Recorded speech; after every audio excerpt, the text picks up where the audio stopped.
Everest பகுதி 3ஆம் பகுதி உங்களை அன்புடன் வரவேற்கிறது. நம்ம நேற்று பார்த்தது எவரெஸ்ட்டில் தமிழ் 3 வருஷமாக கடந்து பயிற்சிகளை செய்து அதன் காரணமாக எவரெஸ்ட் சிகரத்தை தொடுவது தான் அவர்களுடைய சாதனையாக இருந்தது. அவருடைய குறிக்கோளாகவும் அவர் வைத்திருந்தார். ஆனால் 3 வருடங்கள் பயிற்சி செய்தும் அதற்கான நேரம் இன்னும் வரவில்லை போல அவர் காத்திருந்தார். முதலில் நாம் செய்ய வேண்டியது என்னவென்றால், எவரெஸ்ட் தொடுவதற்கு முன் நாம் தயாராக இருக்கிறோமா என்று சிலவற்றை நாமே சோதித்து கொள்வோம் அப்படின்ற மாதிரி தமிழ் என்ன பண்ணான்னா, நம்ம வேறு ஏதாச்சும் ஃபஸ்ட்டு ஒன்று சாதிக்கணும், அந்த சாதனையை தொடர்ந்து நம்ம எவரெஸ்ட் தொடர பயணத்தை நம்ம மேற்கொள்ளலாம் அப்படின்னு முடிவு செஞ்சாங்க.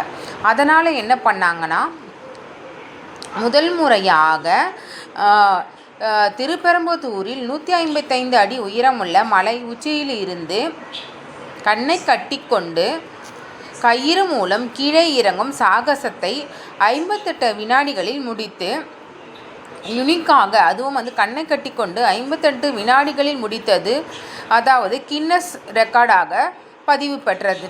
இது பார்த்திங்கன்னா unique book of world record சாதனையை படைத்தார் முதல் முறையாகவே.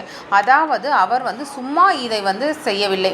கடந்த 3 ஆண்டு காலம் பயிற்சி செய்து பயிற்சியில் தேர்ச்சி பெற்று எவரெஸ்ட் மலையை தொடுவதற்கு தாம் தயாராக உள்ளோமா, தாம் தகுதியாக உள்ளோமா என்று தன்னைத்தானே அவர் ஒரு சரிபார்த்தலின் வழியாகவே இதை அவர் தொடங்கினார்.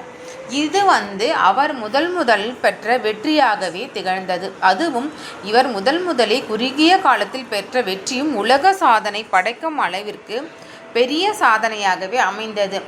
இதை பற்றி அவர்கள் கேட்கையில் தமிழ் என்ன சொல்கிறாங்கன்னா, அதாவது நான் எவரெஸ்ட்டை தொடணுன்ற ஒரு சாதனையை குறிக்கோளாக தான் வச்சுருந்தேன். ஆனாலும் அதற்கான தயாரான நிலையில் இருப்பதை நான் உணர்வதற்காகவே இப்படிப்பட்ட யாரும் செய்யாததை, அதாவது யாரும் துணிச்சலாக செய்யக்கூடாத ஒன்றை, அதுவும் செய்ய முடியாத ஒன்றை செய்து காட்டுவது தான் சாதனை என்ற முடிவில்தான் இந்த 155 அடி உயரமுள்ள மலைச்சிலையிலிருந்து கண்களை மூடிக்கொண்டு 58 வினாடிகளில் நான் சாதனை செய்தேன் என்று அவர் பெருமையாக சொல்லிக்கொண்டார்.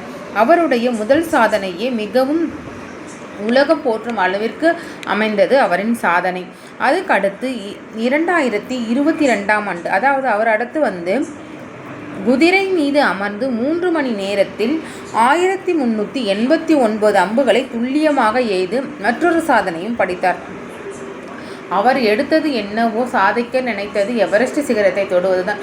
ஆனாலும் அதற்கு முன்பு நாம் அனைத்தையும் சாதிக்க வேண்டும் என்ற எண்ணத்தில் குதிரை மீது அமர்ந்து 3 மணி நேரத்தில் 1389 அம்புகளை எய்து மிகவும் வெற்றியை பெற்றார் என்று குறிப்பிடத்தக்கது. சாதாரண குடும்பங்களிலும் பிறந்தாலும் சிறிய குறுகிய காலங்களில் பயிற்சியை மேற்கொண்டு இப்படிப்பட்ட மிகப்பெரிய சாதனைகளை செய்வது மிகவும் கடினம். அதற்கான உடற்பயிற்சிகளை செய்து அனைத்தையும் தயாராக வைத்து கொண்டார் என்ற மன திருப்தியும் வெற்றி பெற்ற திருப்தியும் தமிழுக்கு அதிகமாகவே இருந்தது. அதுக்கு அடுத்து பார்த்திங்கன்னா, இமாச்சல பிரதேசத்தின் குலங்கா கிராமத்தின் 165 அடி உயரத்தை மலையில் இருந்து கீழே இறங்கி தனது திறனை மேலும் வளர்த்து கொண்டார். சுமார் முதல் 155 அடியை கடந்தார், அதுவும் தலைகீழாக கண்களை மூடிக்கொண்டு. அடுத்ததாக அவர் செய்த சாதனை அம்புகளை எய்து சாதனை பெற்றார். அடுத்து அவர் 3ஆவதாக செய்த சாதனை 165 அடி உயரத்தில் இருந்து மலையில் இறங்கி தன்னை மேம்படுத்தி கொள்ளவே இந்த சின்ன சின்ன சாகசங்களை செய்து அதிலும் உலக அளவில் வெற்றி பெற்றது மிகவும் குறிப்பிடத்தக்கது. இவருடைய துணிச்சலை பாராட்டி கல்பனா சாவ்லா விருது தமிழக அரசால் இவருக்கு வழங்கப்பட்டது.